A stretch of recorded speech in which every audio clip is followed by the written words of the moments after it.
Aujourd'hui au programme, le Renault Captur se métamorphose et on connaît enfin les prix de la nouvelle Dacia Spring qui tente de rester compétitive. Bienvenue à tous sur la chaîne Octane. Retrouvez une nouvelle vidéo tous les jours résumant l'actu automobile. Alors n'oubliez pas de vous abonner pour ne rien louper.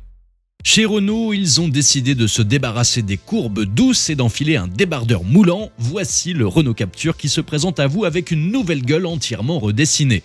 À l'arrière par contre, les changements sont plus subtils.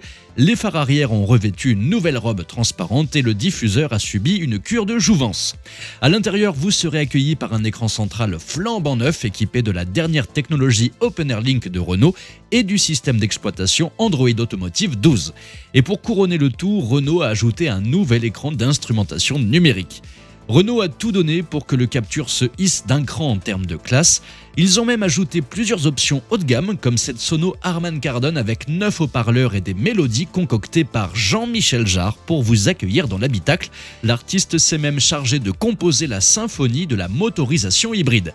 Oui, Jean-Michel Jarre. Côté moteur, il y en a pour tous les goûts, du petit 1 litre TCE de 90 chevaux disponible également en GPL avec 100 chevaux. Et pour ceux qui veulent vraiment en avoir sous le capot, il y a même deux versions du 1 litre 3 TCE avec une micro-hybridation de 48 volts, proposant respectivement 140 ou 160 chevaux. Une version hybride, l'e-Tech Full Hybride avec 145 chevaux est également disponible. Quant au prix, c'est encore un mystère, mais les commandes devraient ouvrir ce mois d'avril. Et vous, que pensez-vous du restylage de ce Captur? La face arrière qui a été très peu modifiée correspond-elle toujours à cette face avant qui, elle, a été entièrement remaniée? Dites-moi ce que vous en pensez dans les commentaires.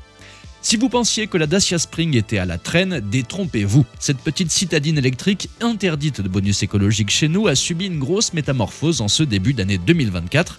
Autrefois affichée à partir de 18 400 € dans sa version d'entrée de gamme, la Spring s'est offert un lifting complet en plus de se conformer aux normes GSR2 européennes. Et vous savez quoi? Malgré ces améliorations, son prix n'a augmenté que de 500 €. En plus, désormais, même dans sa version d'entrée de gamme, la Spring est équipée d'un moteur électrique de 65 chevaux. Fini le temps où elle se traînait avec ses petits 45 poneys. Pendant ce temps, la Citroën IC3 est proposée à 23 300 €, mais notre petite Spring, fabriquée en Chine, se bat pour rester compétitive. Et pour les amateurs de luxe, la Spring, dans sa finition extrême haut de gamme, s'affiche à 19 900 €.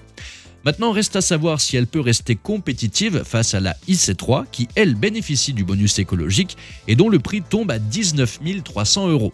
Alors, avec 900 € d'écart, vous êtes plutôt Spring ou C3? Donnez-moi vos avis dans les commentaires. Merci à tous d'avoir suivi cette nouvelle vidéo. N'hésitez pas à vous abonner, à activer la cloche des notifications pour être sûr de ne rien louper, liker, partager et vous pouvez également venir nous rejoindre sur notre compte TikTok. Ciao!